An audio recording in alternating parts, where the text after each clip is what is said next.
All right, this is video number 2562 of one painting. I'm sure that some of you guys are getting a little bored with all of the small changes or all of the small developments on the painting. But hey, you only have to watch it. Actually, you don't even have to do that. But I still have to paint it. So, let's just talk about this area right now. Because it is the only remaining area of the painting that I'm a little awash with ideas. But I've solved what I thought was a problem. A small one. But, what, a problem? A conundrum? Don't know what you mean. I don't know what I mean. So what I did, okay, first of all, this was always in the plan, was to bring some more of the grays in here, right? Knowing that we were going to bring this rock across here, and this is not painted back here at all. There's no paint on it, just the stain, right? Just the wash in. So that'll change quite a bit. Let's ignore that for the moment, because these trees need a little crisping up. You know, they need a little more life in them. And this, of course, design needs to be taken care of. So let's talk about from here down to here.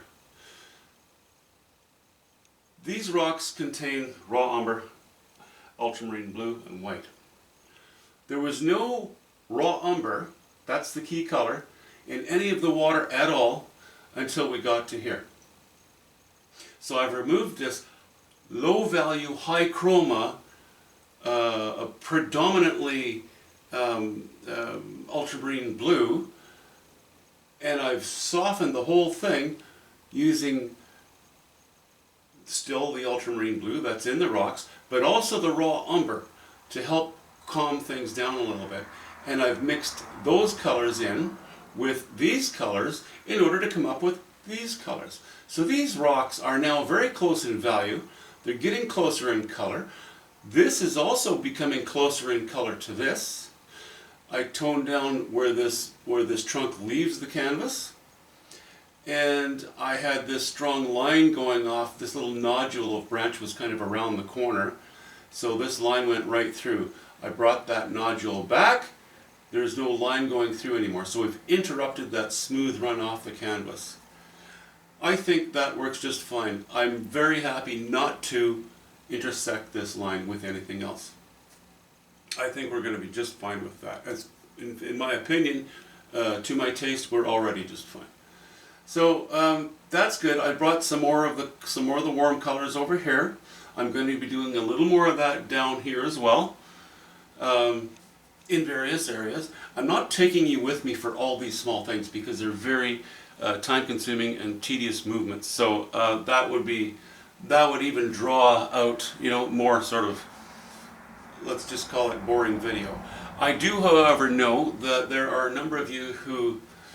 Okay, let me back the camera up, and that way I can talk to you instead of you looking at my puppet hand. I'll keep the sun out though. I know how that's just too bright for some people. I know I got a comment from somebody saying that the sun still bothers them. Well, that's because nothing's happened to the sun yet. I haven't touched it. Yeah, the painting is taking much longer than I anticipated. That's okay. It's time well spent. So, I am going to be going around the whole painting with that step 6 again, and you might be amazed at what a change it's going to be with just a few brush strokes here and there, what a change that's going to make to the painting as a whole. So, in general, like let's say basically from here down I'm happy. This is going to get a little bit of work.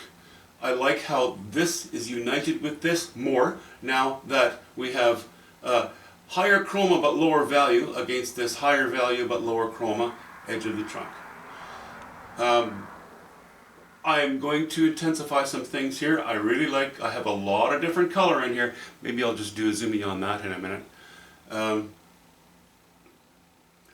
So what I want to end up with, of course, is basically coming below the sun in a line, you know, or indicated line. Of course, the lines are this way, but there's also a line this way.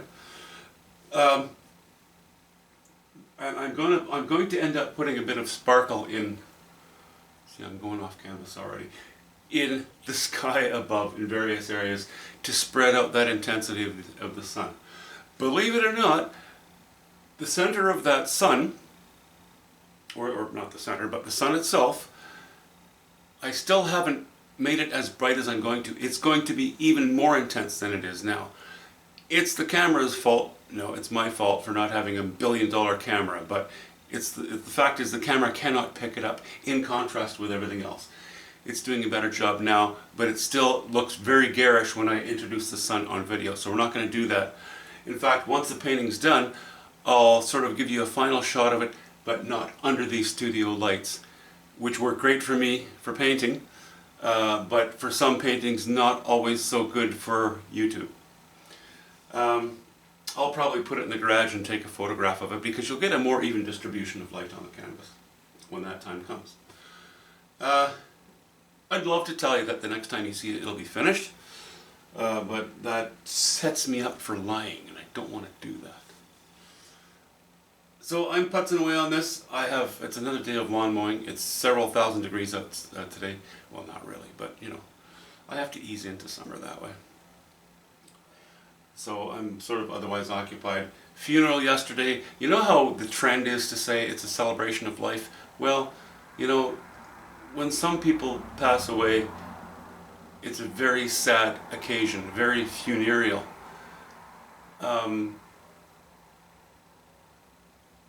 My mother-in-law, who passed away recently, that was the funeral yesterday, she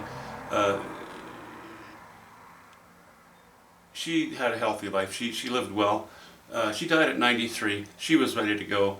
And the funeral was, you know, it was great. In the church, I've never seen so many good people. Well, I have not seen that many good people celebrating the life of this lady, all in one room for a long time. And it was really, it was sad, but it was also a joyful occasion.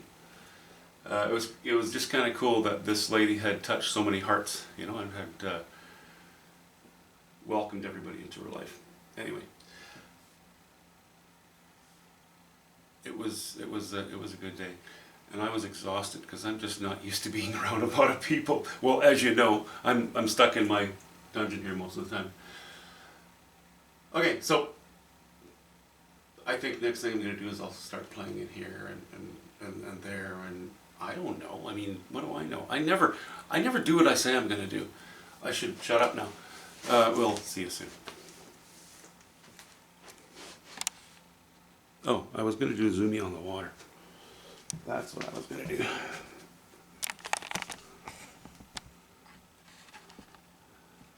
I love these cars.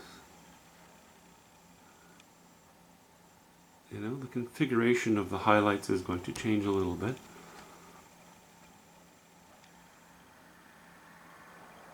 You know, we have spots of yellow ochre and white in the ultimate highlights. Well, these strong points and lines, and then I go up into cad yellow pale and start using cad yellow medium and yellow ochre and white. And in the most intense, I'm using just hints of titanium white and cad yellow pale. And then as we go further away, we begin to let them diminish again a little bit. See, and then by the time we get up there, we're just touching yellow ochre and white.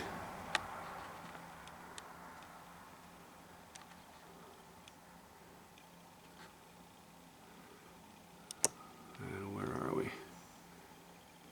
So I just keep playing with the water, grooming it. I thought that this rock structure here, the way it was put in, looks fairly stylized, and I like it. I stylize a lot in my paintings, as you know. They can go storybookish. But see how some of these trees, they need a little more, I'd say, strength, definition. Yeah, crispness in their lines. Those trunks could be highlighted. Maybe a few bits of the green stuff can be highlighted. Maybe better organized.